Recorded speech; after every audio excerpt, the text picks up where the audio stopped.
your favourite first football memory?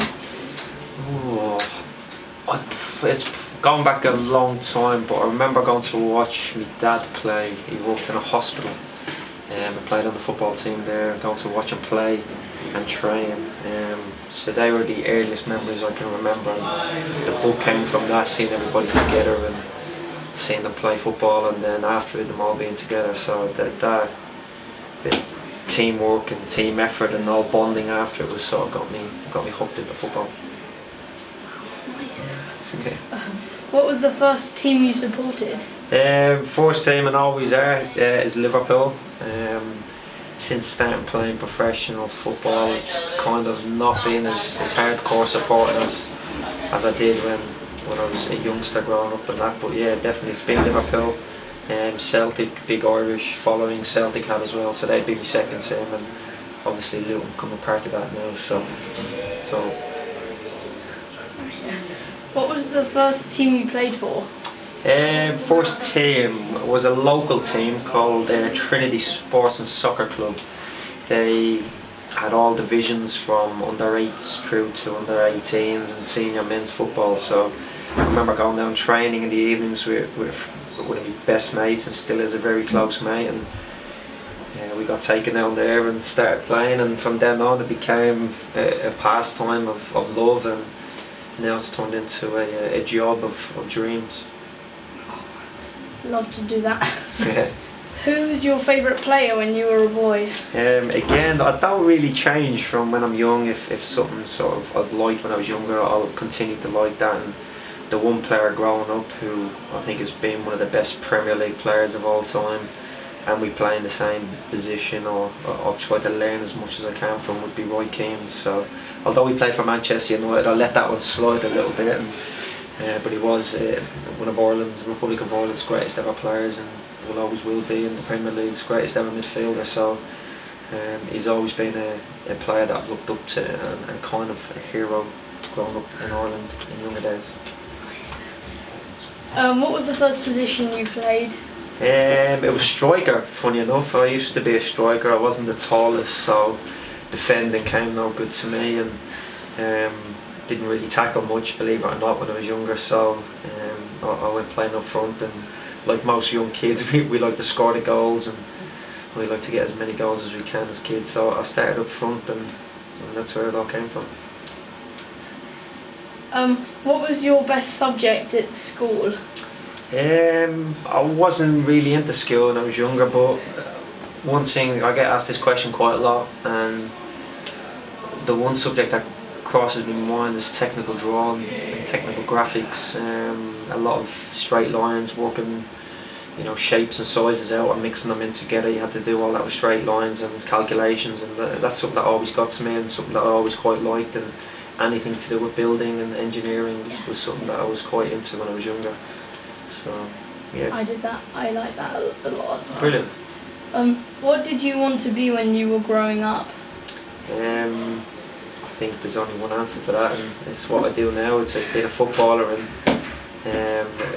if I wasn't going to be a footballer, I think I would have liked to be a detective. I was quite into the detective programs and solving problems. I think I'm quite good at solving problems and get obsessed a little bit with solving problems. So the detective side of the work in crime and whatever type of crime that it was always had me intrigued, and always had me watching more TV or playing games that you had to solve things. So yeah, I think if the detective of football didn't happen was something that I would have went down the route.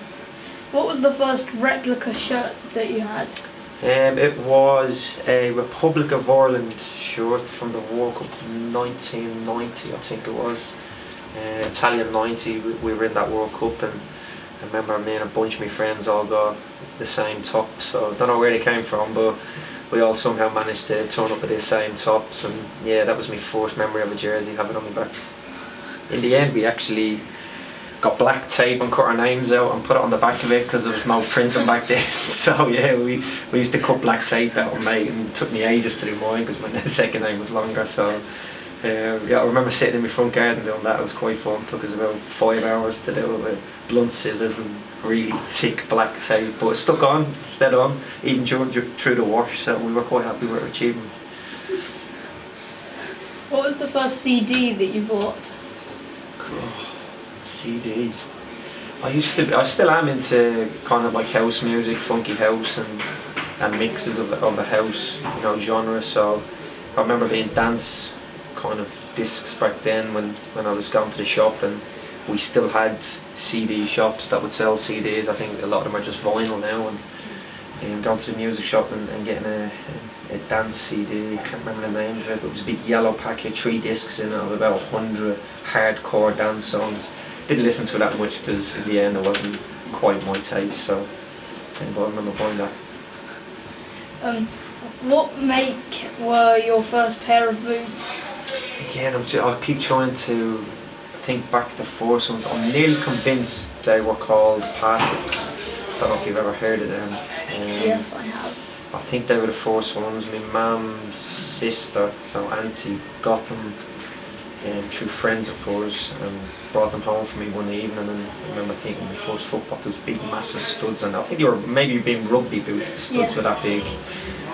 So I remember getting them, and then it's still very young age, first year playing football. When did you first meet one of your heroes?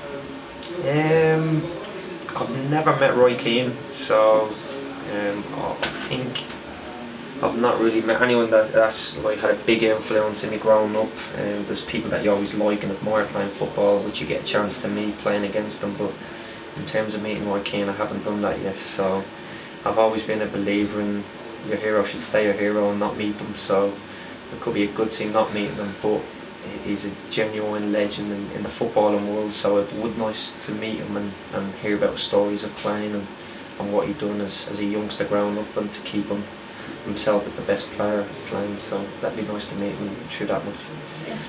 Yeah. What made you join Luton Town? It's a football club, a big football club, still a big football club. It's very well backed. It's got an excellent manager. The players are, great quality, great standard of players. And when I came to the club to have talks with the manager, I was instantly attracted to Luton Town, and instantly felt that this is the place where I wanted to go. And if you ever get a chance to be in that situation when you speak to a manager, or if you're joining a new team at the weekends, you get this feeling that you just know it's the right decision to make. So then when I seen the training ground, I came to the club, seen the pitch, seen the stadium, just all the boxes were ticked, and I felt it was a great place to come and continue playing football and to try achieve promotion and win the league. So I was, itching to get going and itching to get the ink dry on the paper.